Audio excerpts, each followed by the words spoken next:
పెట్టుబడి కంపెనీ పడేది ఒకటి ప్లస్ రెండు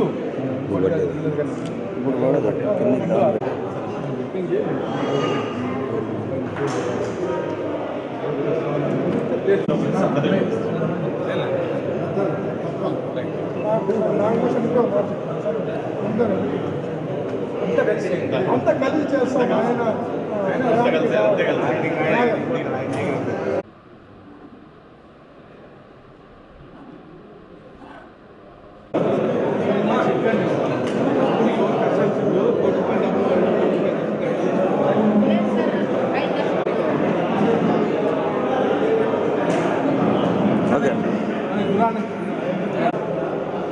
వాళ్ళు ఉన్నారు.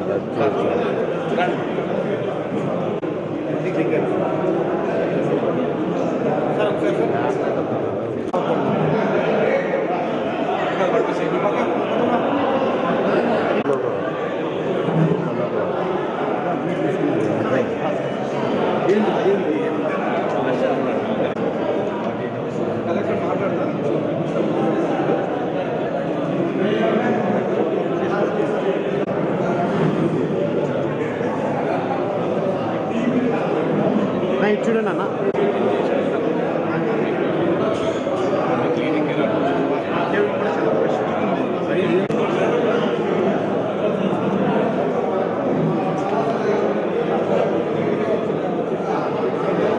తర్వాత మా ప్రభుత్వం ఏర్పడిన తర్వాత కియా ఎక్స్పాన్షన్కి వెళ్తూ ఉంది.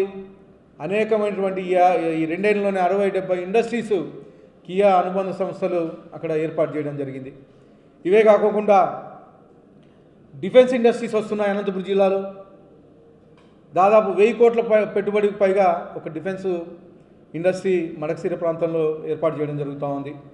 ఇవి కాకుండా గతంలో మీరు చూశారు, జగన్మోహన్ రెడ్డి హయాంలో రాష్ట్రంలో ఒక ఇండస్ట్రీ కానీ ఎక్కడ కానీ పెట్టలేదు, ఒక ఉద్యోగం కల్పించలేదు. ఎంతసేపు ఉన్నా బటన్లు నొక్కుకుంటా ప్రజలను మభ్యపెట్టి మేము బటన్లు నొక్కుతున్నాం అని చెప్పేసి ప్రజలను మభ్యపెట్టారు. ఈరోజు ప్రైవేట్ సెక్టార్లో ఈ 20 నెలల కాలంలోనే దాదాపు ఎంఎస్ఎంఈల నుంచి 2,45,906 ఉద్యోగాలు ఎంఎస్ఎంఈ సెక్టార్ నుంచి వస్తే, అలాగే జాబ్ ఫేర్ అయితేమి స్కిల్ డెవలప్మెంట్ ద్వారా 1,46,627 ఉద్యోగాలు, అలాగే పరిశ్రమల రంగం ద్వారా 95,174 ఉద్యోగాలు, అలాగే ఫుడ్ ప్రాసెసింగ్ ఇండస్ట్రీలో 64,935 ఉద్యోగాలు, ఐటీ అండ్ ఎలక్ట్రానిక్స్ దీంట్లో 13,865 ఉద్యోగాలు, పర్యాటక రంగం నుంచి 5,028 ఉద్యోగాలు ఈరోజు ప్రైవేట్ సెక్టర్ నుంచి రావడం జరిగింది. ఇవే కాకుండా గవర్నమెంట్ నుంచి డిఐసి ద్వారా 16,347 ఉద్యోగాలు టీచర్స్ ఫిలప్ చేస్తే, దాదాపు పోలీస్ కానిస్టేబుల్స్వి దాదాపు 7,000 చిల్లర ఉద్యోగాలు పోలీస్ కానిస్టేబుల్స్ రిక్రూట్మెంట్ చేయడం జరిగింది. మొత్తంగా ఈ 20 నెలల కాలంలోనే గవర్నమెంట్ తరఫు నుంచి 30,607 ఉద్యోగాలు ఈరోజు గవర్నమెంట్ ఉద్యోగాలు ఫిలప్ చేసే పరిస్థితి. మొత్తం ఇప్పటి వరకు దాదాపు ప్రైవేట్ సెక్టర్ అయితేమి గవర్నమెంట్ సెక్టర్ అయితేమి దాదాపు 7.5 లక్షల ఉద్యోగాలు ఇప్పటి వరకు మేము కల్పించాం. వచ్చే ఇంకా 3 ఏళ్ల కాలంలో మేము ఏదైతే 20 లక్షల ఉద్యోగాలు ఇవ్వాలనుకున్నామో, సూపర్ 6లో చెప్పామో, 20 లక్షలకు పైగా ఉద్యోగాలు మేము కల్పిస్తామని చెప్పేసి తెలియజేస్తా ఉన్నాం. అలాగే ఈరోజు గతంలో మీరు చూశారు వైసీపీ ప్రభుత్వాన్ని దాదాపు 4,000 మంది ఉద్యోగాలు 100 మంది నిరుద్యోగులు సూసైడ్ చేసుకున్నారు.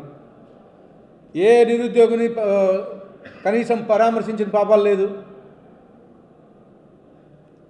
డిగ్రీ నుంచి పీజీ వరకు engineering students, MCA students, MBA students private ఉద్యోగాలు లేక ఆంధ్ర రాష్ట్రంలో ఎక్కడే కానీ ఒక ఇండస్ట్రీ రాకపోతే పక్క రాష్ట్రాల వైపు చూసే పరిస్థితి. ఇటు బెంగళూరు కానీ, బాంబే కానీ, హైదరాబాద్గా వెళ్ళే పరిస్థితి. అంటే ఉద్యోగస్తులు కానీ, చదువుకున్న పిల్లలు కానీ ఉద్యోగాలు రాక గంజాయికి బారిన పడి అనేక మంది సూసైడ్ చేసుకునే పరిస్థితి.